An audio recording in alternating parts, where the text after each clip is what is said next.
अनन्तलिङ्गेश्वर महादेव।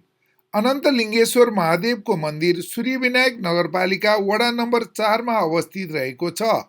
अनन्तलिङ्गेश्वर महादेव देशभर रहेका 64 शिवलिङ्गहरूमध्ये 41औं शिवलिङ्गको रूपमा परिचित रहेको छ। लिच्छवीकालमा अनन्तलिङ्गेश्वर क्षेत्रलाई हंसग्रह भनिन्थ्यो।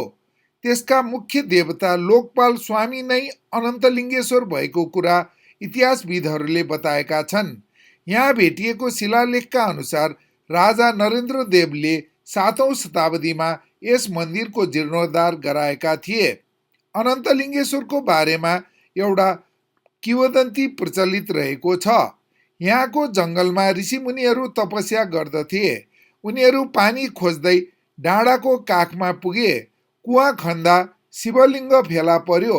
30 फिट गहिराइमा पुग्दा समेत लिङ्गको फेद भेटिएन, बरु रगत आयो। त्यही बेलादेखि यिनलाई अनन्तलिङ्गेश्वर भनेर पुज्न थालिएको कथन रहेको छ। ऋषिहरूले नजिकै फेरि कुवा खने। त्यहाँ कुवाको पानी मिठो रहेको छ। खाँदा रोग पनि निको हुन्छ भन्ने जनविश्वास रहेको छ। राणा प्रधानमन्त्री चन्द्र शमशेरले यहाँको पानी झिकाएर खान्थे भन्ने बुढापाकाहरूले बताउने गर्दछ। यस मन्दिर परिसरमा एउटा कुण्डको पनि निर्माण गरिएको छ तथा भगवान गणेशको मन्दिर पनि रहेको छ।